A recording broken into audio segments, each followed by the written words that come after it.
Bonsoir à tous pour cette nouvelle vidéo. Petite question avant de parler de la future pépite du MotoGP. Je vais bien sûr parler de ce micro. Si vous savez comment on attache un micro, parce que là je sais qu'il va vous stresser, il me stresse tout autant durant toute cette vidéo. Surtout que je vous en ai parlé maintenant. Donc comment attache-t-on un micro avec une pincette sur un t-shirt par exemple? Car vous l'avez vu, Tech 3, nous allons parler de GasGas Tech 3, de la présentation. Je sors le t-shirt Tech 3. Je ne suis pas à jour au niveau du constructeur, des sponsors, ni rien, mais ça me fait vraiment plaisir. Quoique, on revient sur du Red Bull et on va en parler tout de suite de cette présentation, de cette nouvelle moto, nouvelle écurie, nouveau pilote, très très intéressant. Et là, franchement, on est sur une des écuries les plus intéressantes pour cette saison 2024. Tout d'abord, comme pour tous les autres, nous allons parler de la présentation qui a été faite. Eh bien, c'était très simple, organisé encore une fois par la MotoGP elle-même. Eh bien, GasGas Tech 3 nous a juste droppé, lancé, donné une petite vidéo, un petit teaser de sa future moto avec des images vidéo du coup des pilotes de la nouvelle moto. Alors, une nouvelle moto comme pour les motos précédentes, une moto sans carénage, sans réellement d'aérodynamique, sans toutes les nouveautés. Ce n'est pas du tout la moto complète de 2024. On va en parler tout de suite parce que nous avons des éléments grâce au shakedown de Sepang pour la catégorie MotoGP de 2024. Donc on va pouvoir parler un peu plus en précision de cette KTM 2024 et GasGas KTM parce que je vous le rappelle, ils partagent la même machine. Donc nous allons pouvoir voir ce qui se fait plus en détail comparé à ce qui nous a été donné sur la vidéo. Mis à part ça, alors vidéo très simple, comme l'année dernière, on nous donne juste une petite vidéo à regarder, on peut en débattre après. Et après, nous avons un visio, voilà, vraiment un appel Teams, un Google, je sais pas comment ça s'appelle pour Google. Mais bref, on a eu un appel visio, comme pendant le confinement, avec Pedro Acosta. Voilà, ils ont pu nous parler des pilotes, tout ça, nous parler de cette saison à venir. Augusto Fernandez aussi. Augusto Fernandez, on va en parler tout de suite. C'est un pilote qui cette année, je pense, joue gros. Très intéressant pour lui parce qu'il va devoir réellement se montrer et montrer qu'il est capable de rester en MotoGP pour les prochaines années. Ça va être difficile. Franchement, il n'est pas avec le coéquipier le plus simple. Binder, Miller devant, ça a l'air de bien fonctionner quand même. Il a dit qu'il voulait être le pilote le plus rapide de chez KTM, donc devant les KTM officiels, mais aussi devant son coéquipier. Ambitieux, très ambitieux comme objectif, mais pourquoi pas je ne vois pas du tout finir devant Acosta, ni devant les deux pilotes de chez KTM officiels, mais une meilleure saison, c'est possible avec une moto qui s'améliore, avec un pilote qui a maintenant de l'expérience, qui a eu des bons résultats, qui a roulé dans toutes les conditions l'année dernière. Donc pourquoi pas voir ce que ça donne cette saison Augusto Fernandez, mais je ne suis pas vraiment sûr. Voilà, pour moi, il sera dans le top 13 au championnat. Allez, vas-y, je le mets entre 10 et 13, vous voyez, un truc comme ça. Mis à part ça, pas grand chose à dire. On va se pencher sur ce qui intéresse, tout le monde en fait, toute la planète MotoGP, Pedro Acosta et cette nouvelle KTM. Alors, premièrement, Pedro Acosta, l'arrivée, la plus grande pépite, le diamant brut de chez KTM depuis ces dernières années. Incroyable, exceptionnel Pedro Acosta, MotoGP. Je vous le rappelle, hein, je vous fais un petit récap. 2019, je crois bien. Attendez. En 2020, champion du monde Red Bull Rookies Cup. 2021, champion du monde Moto 3. 2022, pas du tout champion, mais cinquième en Moto 2. Donc pour l'instant, on est sur une progression plus rapide et meilleure que Valentino Rossi, Marc Marquez. On est sur un pilote exceptionnel. 2023, la saison d'après, champion du monde Moto 3. Il arrive en MotoGP à seulement 19 ans. Donc, je pense que vous vous rendez compte maintenant un peu du parcours exceptionnel qu'il nous a fait. Incroyable, Pedro Acosta. Donc, on est sur un pilote qui arrive plus vite que Marc Marquez en MotoGP. On est sur un pilote qui arrive pas dans la meilleure écurie, pas sur la meilleure moto, mais sur une très bonne écurie, sur une très très bonne moto. Donc, on a quand même des chances de le voir l'année prochaine performer. On l'a vu, Binder, Miller, capable de faire des podiums déjà l'année dernière. Donc, cette année, ça ne m'étonnerait pas que Pedro Acosta puisse aussi jouer avec cette très très bonne moto. Donc voilà, incroyable. Pour la suite, là, bien sûr, nous n'avons pas trop d'idées. Mais je vais revenir sur les tests de Sepang, le shakedown. Alors le shakedown, je vais en parler dans une prochaine vidéo, mais c'est en fait des tests pour les pilotes d'essai et pour les écuries qui ont des concessions aussi parce qu'elles sont un peu moins fortes, Honda, Yamaha, et aussi pour les rookies. Donc ça fait 3 styles de pilotes qui se rencontrent à cet endroit-là. Pedro Acosta, rookie en 2024, a pu donc participer à ces tests et s'en est très bien sorti.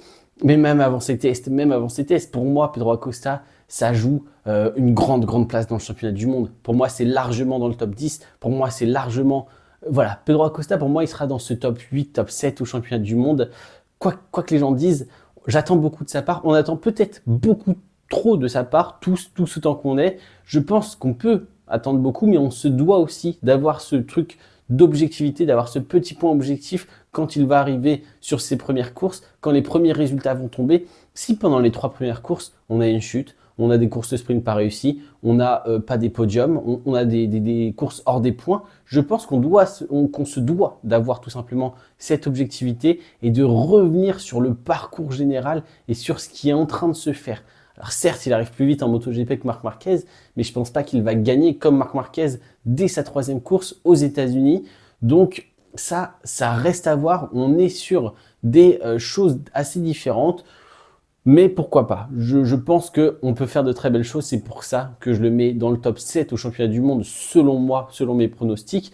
Mais maintenant, on va parler de cette moto, de cette GP 16 de 2024. C'est le nom de la moto, la GP 16. Rien à voir avec l'année. Mais nous avons ce changement de sponsor principal. Alors bien sûr, on reste sur une moto gaz rouge, sans beaucoup de sponsors. Mais cette fois-ci, on a Red Bull qui vient accompagner Pedro Acosta et Gaz dans cette aventure 2024. Donc, on a voilà un gros sponsor Red Bull et j'ai envie de dire, il n'y a que ça qui change pour cette nouvelle saison. Alors, l'incrustation de la couleur bleu foncé de ce sponsor, je la trouve pas très bien faite. Je ne trouve pas ça très joli. Je préférais par exemple quand on était chez KTM Tech 3 avec une moto grise, bleue et orange. Je trouvais ça mieux fait le Red Bull et tout ça. Mais bon, tant pis, maintenant c'est fait. J'ai l'impression juste qu'ils ont collé le stickers alors qu'ils avaient quand même quelques mois pour préparer ça. Mais on va passer.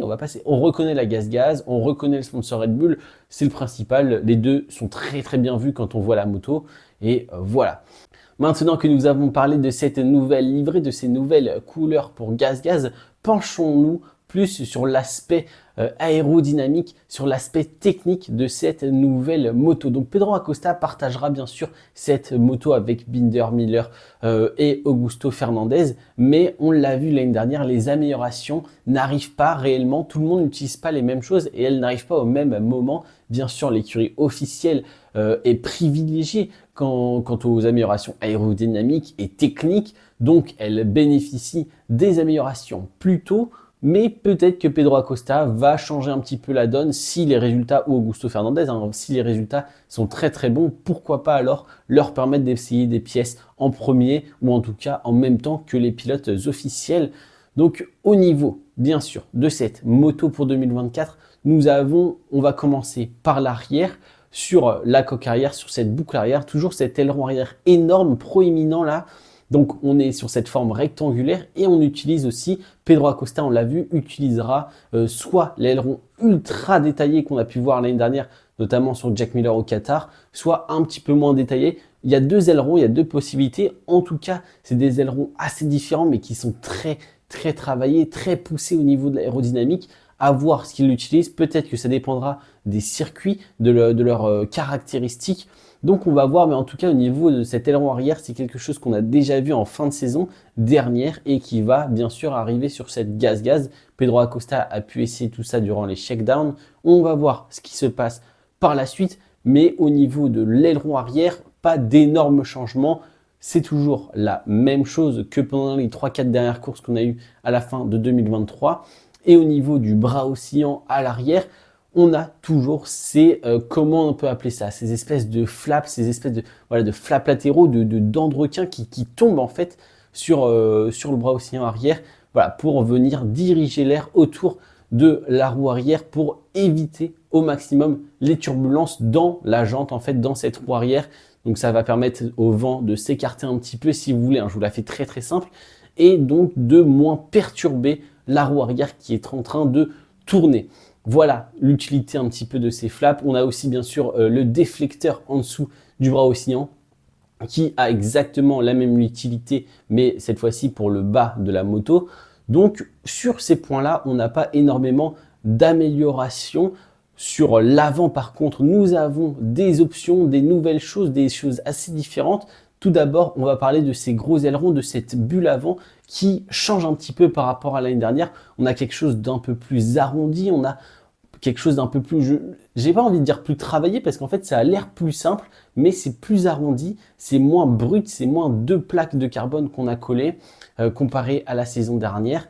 Mais voilà, donc au niveau de cette bulle avant et de ces ailerons, nous avons ce nouveau package aérodynamique, de nouveaux flaps à l'avant. Là, on a exactement la même chose que chez Ducati. Aprilia les avait aussi un petit peu l'année dernière, mais en tout cas, Pedro Acosta bénéficie de cette amélioration pendant ses tests et on les voit, je pense qu'ils vont être présents tout au long de la saison, mais on a ces flaps au niveau des suspensions avant.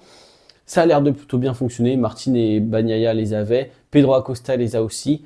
Et on a aussi, bien sûr, toujours chez KTM, cette découpe sur les carénages latéraux. Donc découpe qu'il n'y a pas chez Ducati, mais elle est très présente. Et encore une fois, elle est travaillée, elle est très prononcée. Vraiment, elle est penchante vers l'avant. Je ne sais pas comment dire, elle tombe vraiment.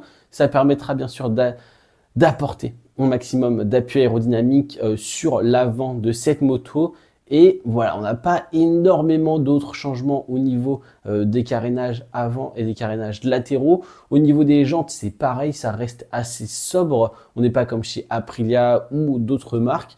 Mais voilà, donc la KTM bénéficie quand même de pas mal d'améliorations. On a vu beaucoup de choses sur la moto de Pedro Acosta à Sepang.